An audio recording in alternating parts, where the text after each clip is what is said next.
Shopaholic. We meet there. Well, for many of us, a little bit of retail therapy can be the perfect antidote to a bad week at work or a row with those in-laws. Speak for yourself. But when does the odd shopping spree become a real problem? Well, one person who knows is Helen McNallen from Worksop. Now, she spent an incredible £400,000 on designer clothes, jewellery and antiques and ended up in hospital because of her addiction. Even then, she managed to sneak out and blow £2,000 on designer lingerie. Well, now Helen is helping others with similar problems. She's here with us now. Helen, to a man, it sounds bizarre, but how did it happen with you? It is bizarre. It's a form of therapy I wouldn't recommend. But stemmed from being depression.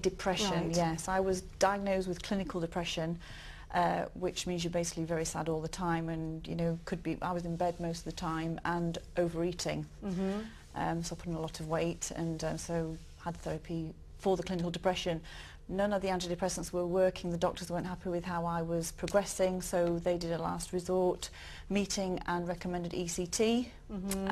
Depression is a chemical imbalance in the brain, and after the ECT the chemical imbalance changed and it became bipolar, and that's when all the mania started, which for me manifested itself in shopping. Yeah. Now, how much? Well, I mean, we said there that you spent £400,000 on designer kits. I mean, would you just go out and just spend hundreds, thousands of pounds in one go?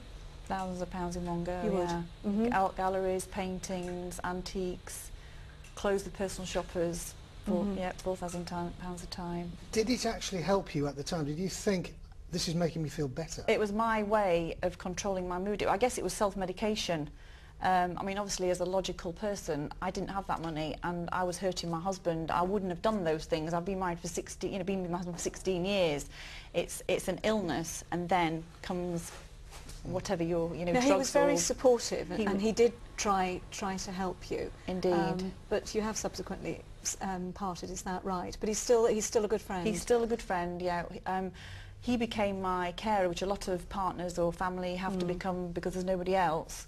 And he tried to support me, tried to talk to me, tried to get me to go to see the doctor. I wouldn't admit there was anything wrong. I didn't know what depression was, actually. I think a lot of people struggle with something that's not easily seen. Because people watching tonight it may not manifest itself in perhaps, a shopping spree, but might realise they're depressed. You've actually set up a website, haven't you? In the process of.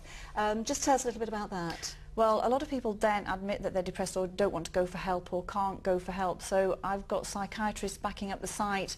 People can ask questions from their homes of professional psychiatrists and psychotherapists.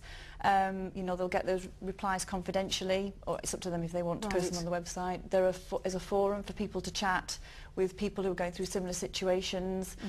It's just to try and help people who, and also if people are able to go out of their homes and go to the doctor, I would strongly recommend that. And just very briefly, this is something that isn't uncommon. There will be people out there who are suffering from this now. It's more common than anybody, I think, is aware of, and the World Health Organization said it's going to be the biggest killer in 2020.